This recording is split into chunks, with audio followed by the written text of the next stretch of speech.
Good evening. At this time, I'd like to call the August 12th meeting of the Citizens Public Safety Review and Appeal Board to order. Roll call, please. Yes, Jason Allen. Present. Christopher Caldwell. Present. Ashley Huber. Present. Wally Farrar. Present. And Ebony Hempel has been excused. Barbara Miller. Here. Regina Miller. Okay. Susan Stapleton. Here. Teresa Thrash. Here. And Larry Tolbert. Present. All right. Thank you for being here tonight in person as well as via the city's live streaming platforms. Public comments will be accepted during the times as indicated on today's meeting agenda. Community members that wish to provide public comments over the phone can call 888-382-9556 during the citizen comments period. They will enter a queue and will be prompted to offer their comments in turn. At this time, I'd accept a motion to accept the minutes of the June 10th meeting. So moved. Second. Second. All those in favor signify by saying aye. Aye. Aye. Opposed? Abstentions? Thank you. Motion passed. At this time, I'd like to hear from our folks in the Office of Professional Standards.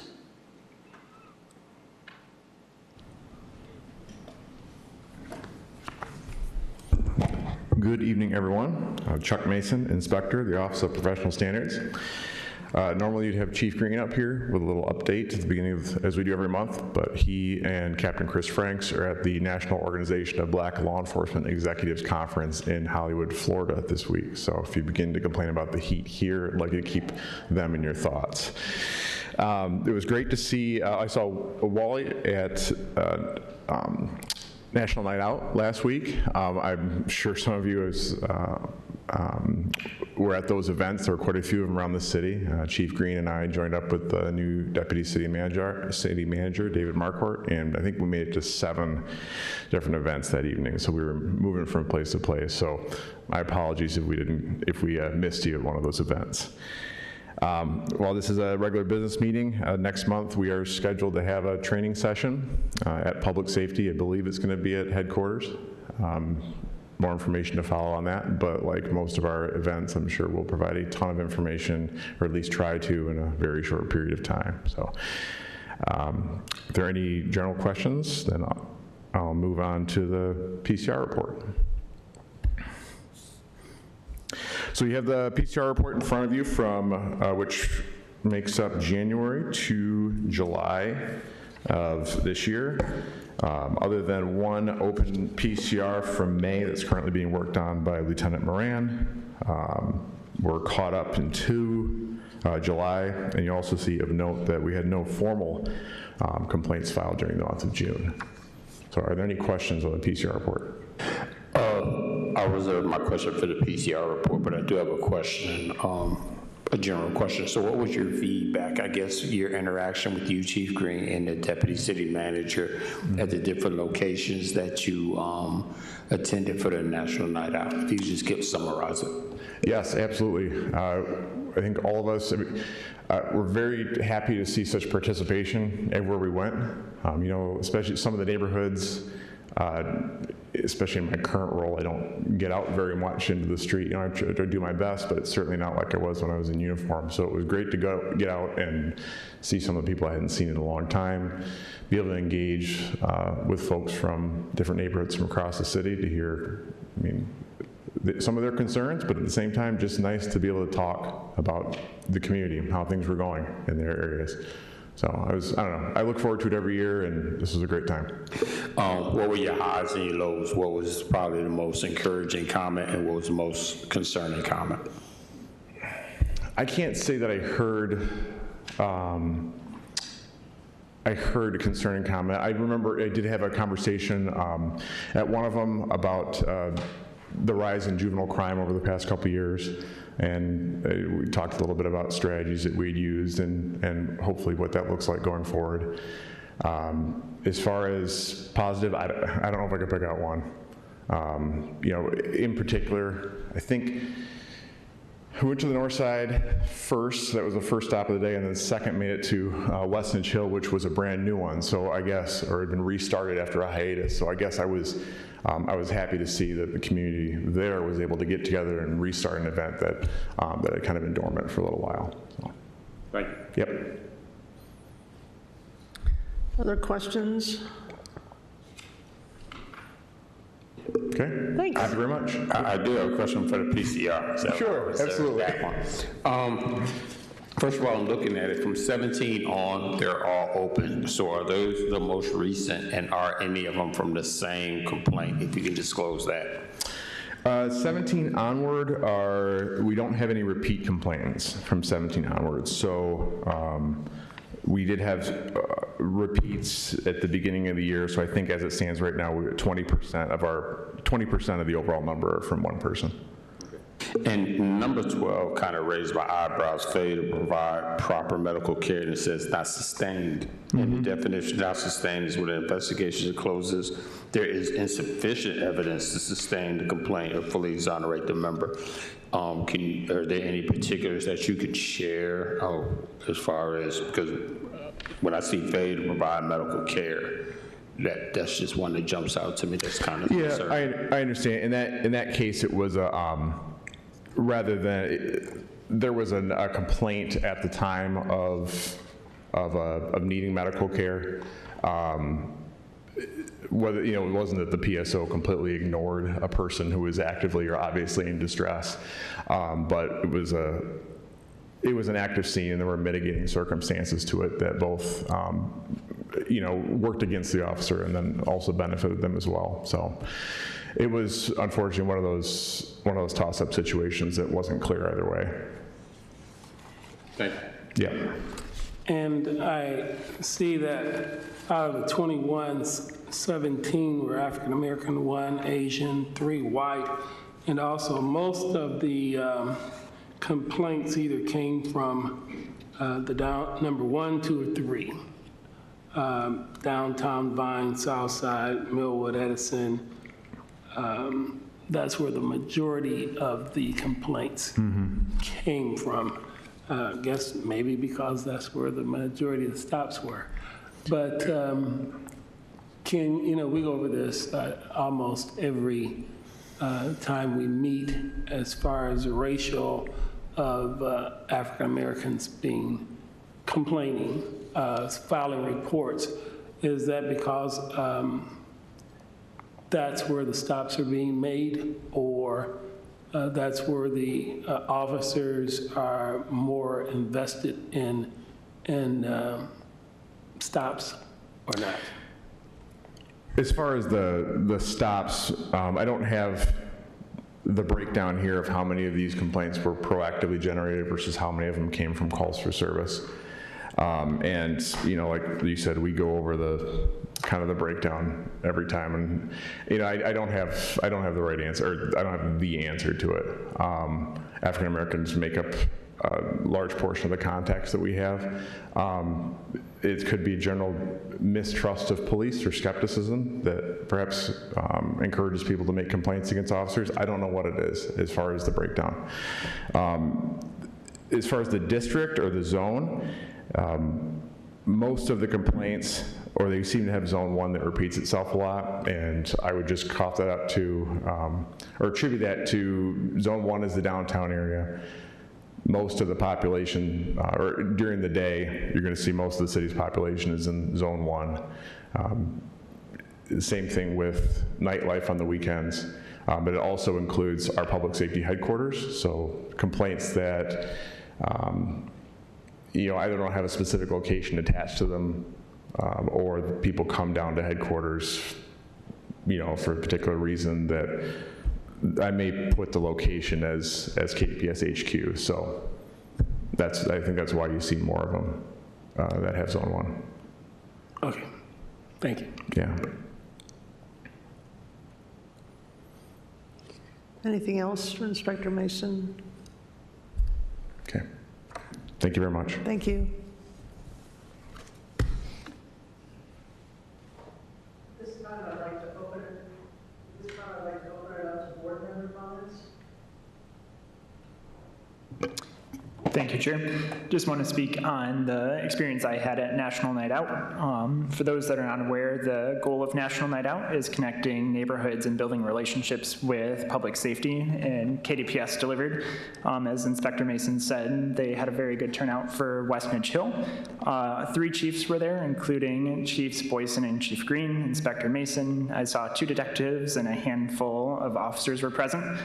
There was a lot of very meaningful discussions that took place between the chiefs and Inspector Mason. I was able to witness several of those, especially regarding immigrant interactions with police officers and what resources are available for the community to help educate those that might not have these interactions on a daily to have more positive outcomes. Their questions were answered and resources were provided for ongoing education and dialogue. KDPS also brought out a fire truck and their motorcycle unit, which were big hits for kids and families to get pictures at, including my niece and nephew, which was a lot of fun and pretty cute, if I can say so myself. I was also particularly touched watching the KDPS officers play ball and tag with the kids. They spent about 20 to 30 minutes, if not more, just having kind of hand-on interactions that were very positive and fun for the community. It was great to see such great turnout between the citizens and KDPS. They also posted a great recap video on KDPS's website and on their Facebook page, so I would encourage anyone that missed out on that night to go see that recap video and see all the good that the community experienced that night. Did you get yourself a fire hat? I did not. I asked for one, but they said it was just for the kids. I may have taken a sticker, though, so. So thank you, Chair. Barb?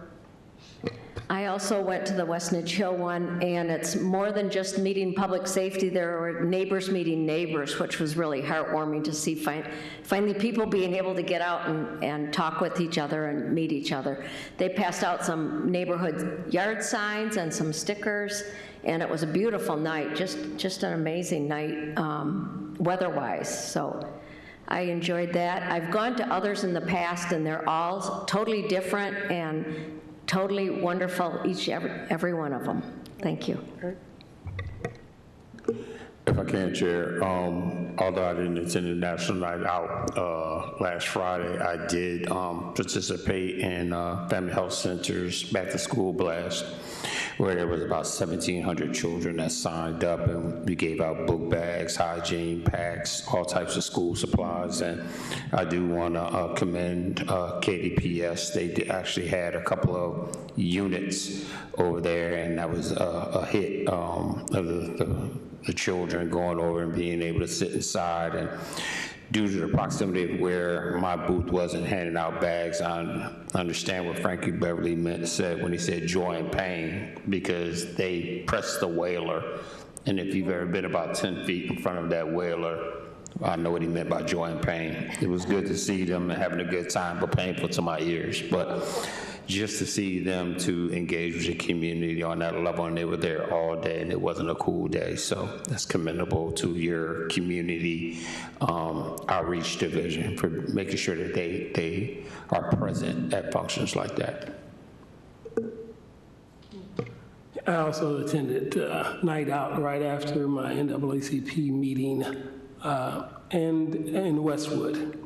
And the mayor was there, a few of the commissioners, 3 of the officers, and a lot of kids. So I know it was very enjoyable for the kids and the adults. And like you said, it was a beautiful night. You couldn't ask for a more perfect weather. And I think the community was basically, in Westwood, was just talking. I don't think there was a whole lot of issues that they were going back and forth with the officers. The officers were actually eating sandwiches and having a good time. So it was, I think that it's always a good thing to have this National Night Out, so you can actually meet your neighbors and have a back and forth with the community. I also attended National Night Out, and again, first, it was just a beautiful night, right? Just a very beautiful night. But two, it's just very heartwarming to see people out, talking, laughing, kids running around, and public safety is in there, with playing with the kids and showing them the fire trucks and everything else that's going on. So I thank them for that. I'd also like to thank Chief Boyson and KDPS for the recent announcement that they came out with in terms of reacting to citizen input and concerns regarding masks. And that the use of masks are now suspended for the use by any public safety officer, including undercover investigators, given all of the issues that are occurring, in particular with ICE and individuals fearing people who are wearing masks and claiming to be part of law enforcement. So I want to say thank you to Chief Boyson and KDPS for that move. I have one other comment. After 6 years, this is my last meeting, and I would like to thank not only the staff of who's been working very hard, keeping everything us informed on what's going around, all the emails and back and forth, and the Kalamazoo Department of Public Safety for actually improving every year on what's been going on in our community. And I know that at the national level, things are, as far as I'm concerned, getting out of hand from the administration.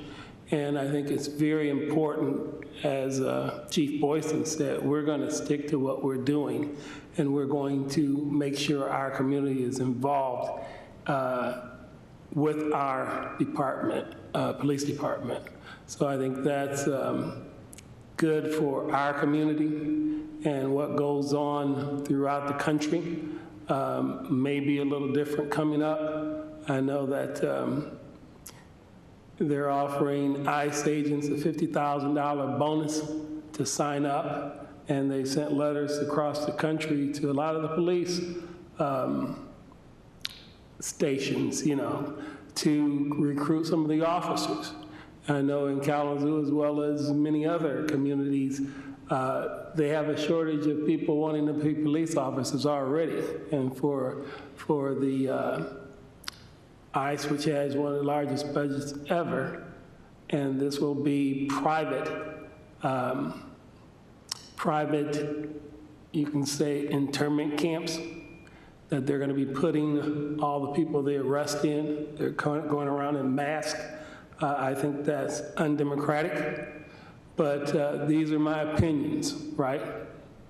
And I do believe that Kalamazoo Department of our safety department, the police, are and will continue to do a good job in this community.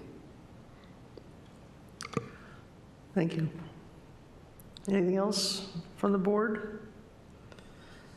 Okay, at this, next we have the opportunity for general public comments. Speakers will have 3 minutes for their comments. We will start with speakers. That was not a speaker, by the way. And call-in speakers. People who want to offer comments via phone should call 888-382-9556, starting now through the end of this public period comment.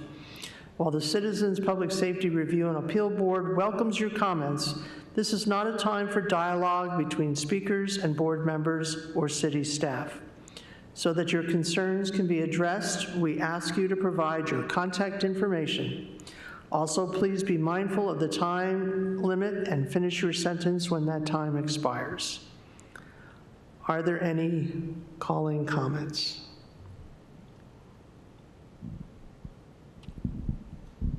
I'm checking now, Chair. Thank you.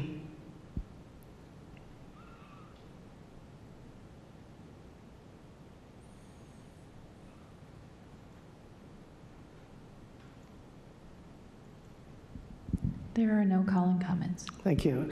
And then since there are no in-person comments or call-in comments, we'll move towards the end of our agenda. But before I get to announcing our upcoming meetings, I did want to thank Member Tolbert for his diligence and work on this committee.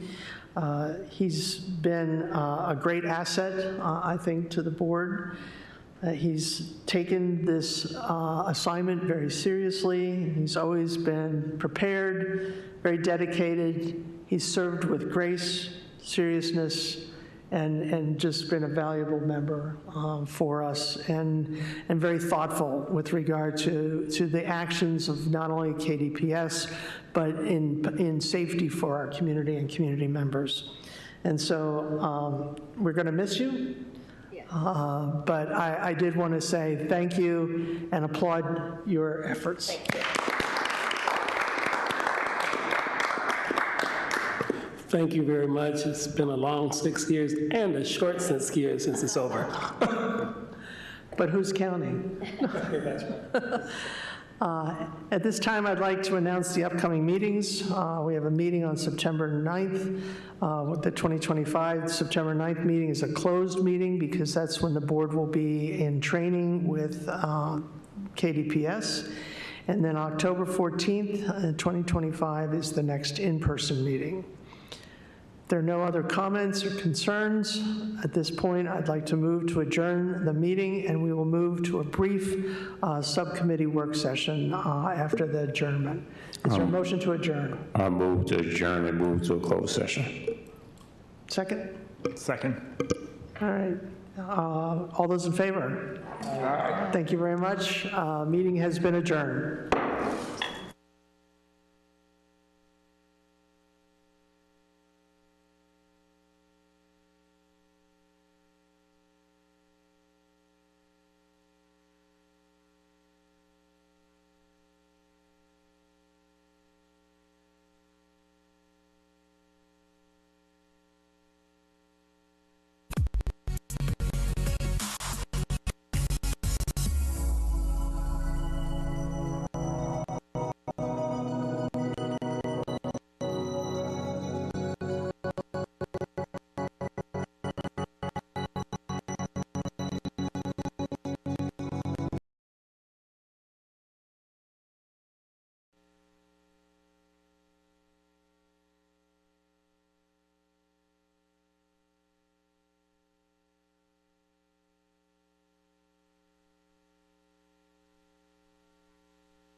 Keeping you connected in and around Kalamazoo, here are the highlights from the May 13th, 2025 Citizens Public Safety Review and Appeal Board meeting. The board reviewed 2 complaints alleging unprofessional conduct and assault, and the police interaction of an incident on East Vine Street. Officers responded to a report involving the use of toy guns and threats made by a neighbor.